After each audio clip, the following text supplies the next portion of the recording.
We may be witnessing the most terrifying thing about the New York Rangers' future, and some would argue that it's ownership. Some are saying that it's management's fault. Some are even calling for the coach to be fired. We also have some shocking numbers from this season we're going to go over, and we're going to break it all down in this episode of Rangers Digest. But before we do that, a quick reminder to hit that subscribe button. About 74% of you who watch these videos are not actually subscribed to the channel. So if you want to stay up to date with everything New York Rangers, it's free. Be sure to hit that subscribe button. Thank you so much to all of you. The support has been unbelievable, allowing the channel to hit 5,000 subscribers. We're now on the road to 6,000 subscribers. Again, your support has been unbelievable, and thank you for joining me on this ride, this crazy roller coaster ride of a season that the New York Rangers are taking us on this season. But I thought this was an interesting article that was posted just before Christmas by Vince Mercogliano, who's done fantastic work all season and kept everyone up to date, and obviously asking some of the messier questions. And one of the questions is, do the New York Rangers have a culture problem? Not just a culture problem, but something that's going to linger into the future when, they eventually go through a retool and a rebuild, which I think is probably starting to happen. Things are starting to kind of fall into place here. So their messy dealings with players who've been forced out have gone public, but there's more behind the scenes that's caused locker room friction and a tense work environment. Now, again, there's been sudden firings. The internal memo about Chris Kreider and Jacob Trouba, of course,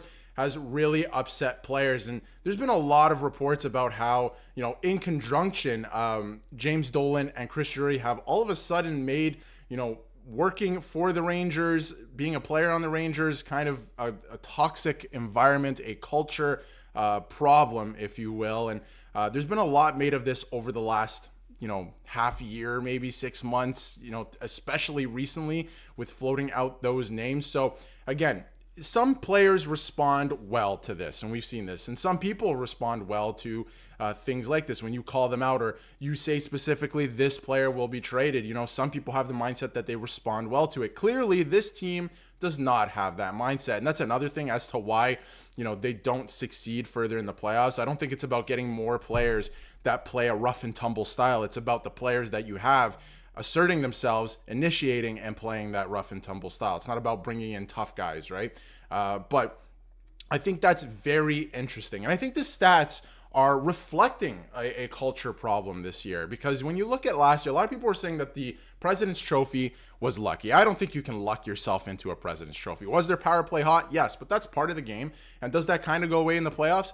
Yes, but their 5-on-5 game last year was better. So let's get into some stats. We'll get into Mika Zibanejad in a second, because I want to highlight that player, because that is a problem. Again, their power play was fantastic last year, but this year things are starting to fall apart a little bit. So Jay Fresh went on, an end of year posting spree showing a bunch of stats as of December 22nd. And the New York Rangers, for 5-on-5 expected goals percentage, are 21st in the league this year. Their 5-on-5 play has been abysmal this year, horrible. And, we talked a lot about earlier in the season, their best line 5-on-5. I mean, 1/3 of it is gone, has been traded to the Seattle Kraken in Capo Caco. So he was a guy that wouldn't really get scored on. Again, we've talked about it at length, and they still have Will Cooley and obviously Filipino on the team.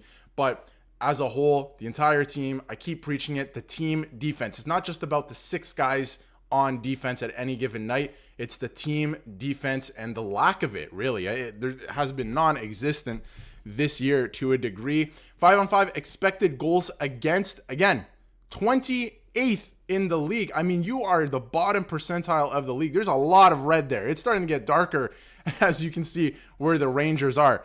This is not good. This is not where you want to be.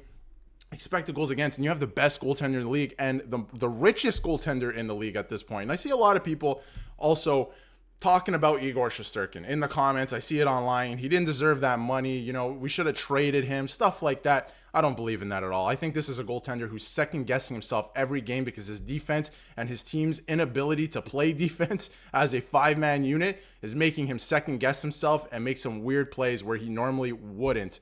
Maybe last year or years previous. So I think that's the case. I still think he's been winning them games, honestly. Like, straight up, I would argue that almost every single game they've won this year has been on the back of either Shesterkin or Jonathan Quick at some point. So I would definitely argue that almost all the wins come that way. Again, goals scored above expected.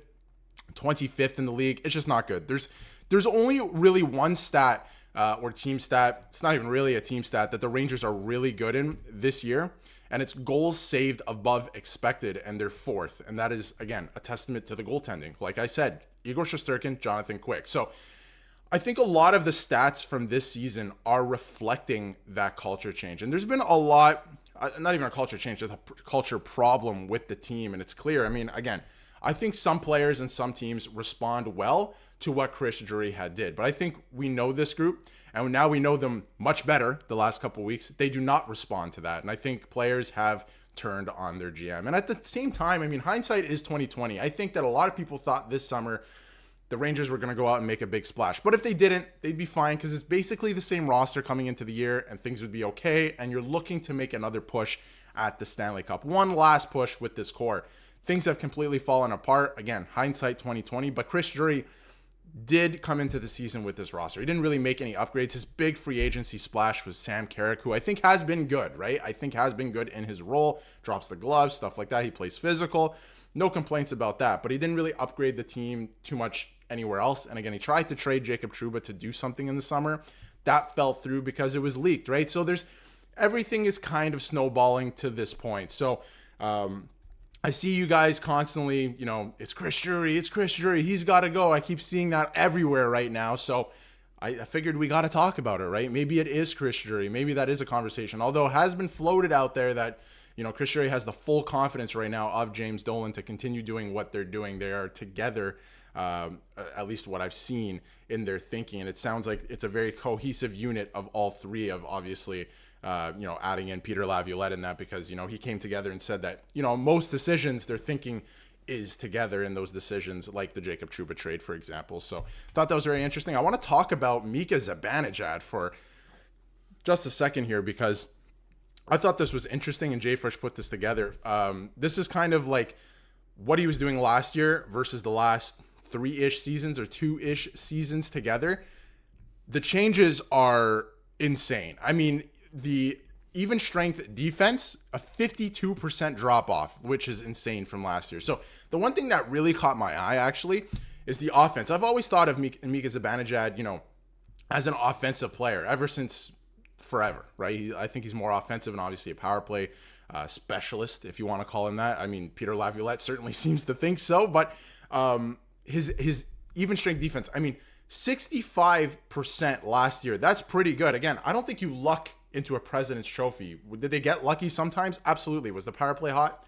Absolutely. But the defense was a lot better. I mean, 13% over the course of 2 seasons. I mean, just the sample size here is jarring to look at. I mean, what he was doing last year versus the last couple of years together is insane. It's crazy. So, again, not having a good season this year. A lot of people are speculating as to why. I'm not getting into that specifically. All I know is when I bought the jersey, and I see these things too, when I bought the jersey, it was looking like a good decision, right? And I think Rangers fans can all agree that, at a time, he looked like a very good player for the New York Rangers, and it looks like that contract is aging quite poorly. So let me know in the comments what you think. What is the Rangers' problem right now? I definitely think it's a culture problem. I think that it is no fun to play for the New York Rangers right now.